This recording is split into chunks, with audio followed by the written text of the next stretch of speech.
They finally reach the mirror maze, and without a second thought about it, they start running into it. They keep walking through the disorienting mirror maze. It's so bright that both of them have to squint. The whole experience is very disorienting. As Cray and Emilia keep walking, they suddenly hear voices coming from outside. They went that way. You brats think you could just hurt people like that? Because you can't. Now come out, please. We won't hurt you. Emilia looks at Cray with a curious look. They're obviously lying, and there ain't no way I'm staying here any longer than I have to. Emilia nods at Cray, and they both keep going until, out of one of the corners, Leo appears. You! There you are, boy! Leo grabs Cray and throws him into the mirrors, causing him to end up in some other place. It's this strange place which is seemingly this alternate realm. It's so bizarre. There is the mirror Cray came from, and this broken down house which is high in the sky, floating somehow. And behind him is the sea, which seems endless. Emilia looks at both Leo and Cray in a state of shock. Before she can say anything, Leo goes into the mirror as well, joining Cray. Cray turns and looks at Emilia. Leo looks dangerous, and Emilia just continues to stand there. Cray finally asks the question. Emilia, help me! Emilia notices that the other buildings are finding ways to come into the mirror maze and runs away, leaving Cray with Leo. Why the hell are we here? You tell me! This is a reflection of your memories and mine.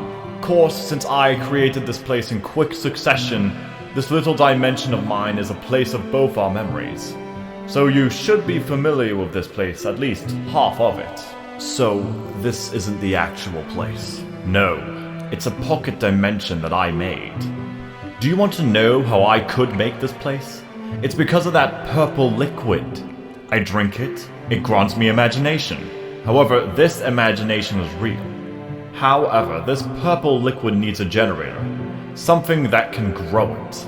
That's what I need you for, Cray. Well, I'm not interested, so beat it. Not even in that money you wanted? Cray gave out a desperate face right when Leo mentioned the money. Where is it? It's gone, Cray. I didn't need it, so I just threw it away.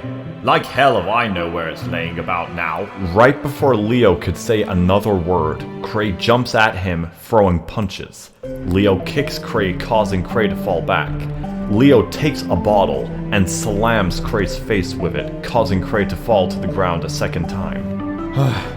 You're not much of a fighter, huh? Don't worry, I can tell. While Leo is saying that, he continuously kicks Cray while he is down. Cray is exhausted and can barely stand. Leo stops his kicking. That's honestly sad. You're already this tired?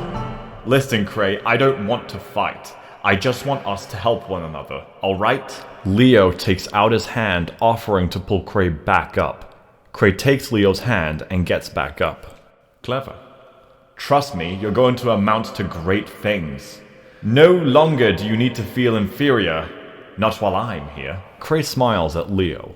Cray takes off his hat and slams it on Leo's face, blinding Leo for a little bit. And while Leo has Cray's hat on his face, Cray punches the window and grabs whatever sharp piece of glass he can find, and stabs at Leo's heart. Leo is in shock, and after a while, he falls to the floor.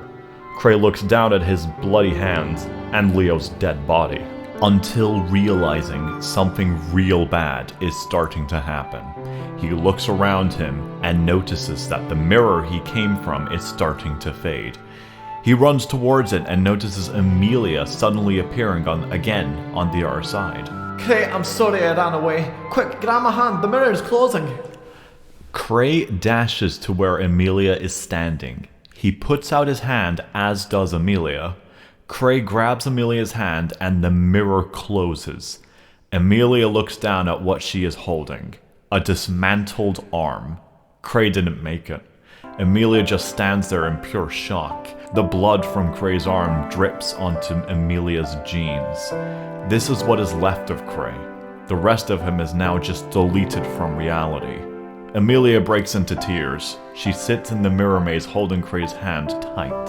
I'm sorry I ran away. I'm sorry. I'm sorry. I'm sorry. Emilia, while in the midst of a breakdown, finally remembers what she was doing. When she left Cray with Leo, she was looking around the mirror maze, but couldn't find an exit. So she went back, and then this happened. She just can't believe this is all happening. She is now all alone. She needs to survive, so she must waste no time. She grabs her axe again and starts looking around, figuring out what to do. Suddenly, she hears a large voice. Where is Cray Bentley? Where is he? Emilia doesn't know who is speaking, nor does she want to figure that out. She starts running to the other end of the mirror maze until she finds an exit. She opens the exit. Out of nowhere, that lady with the white dress comes at her. It's Grace. Oh, hey, there you are. Hey, everyone, she's over here. Emilia looks at Grace with the most open eyes ever. Emilia is not calm yet. Grace seems to be oddly childlike and playful.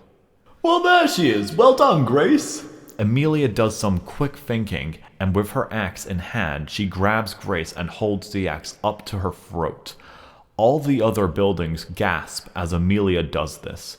Emilia remembers what Leo said about what Grace is, so she is very important to the buildings. Tell me where the exit is, or else we will. Just don't hurt her. Oh, Grace, don't worry. Fregile is here. Benmara quickly comes in. Benmara seems to be this box with an eye in the middle of it. Is that Benmara a box?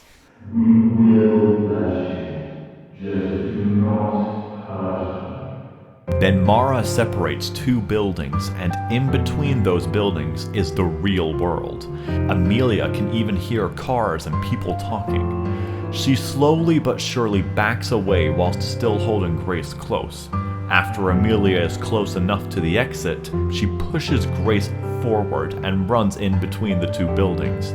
She jumps, and when she lands, she notices something different. It is now daytime. She looks up to see a few people looking at her as if she was some weirdo. She starts to cry. She made it out. She looks behind her and sees it's gone. She made it. Emilia survived.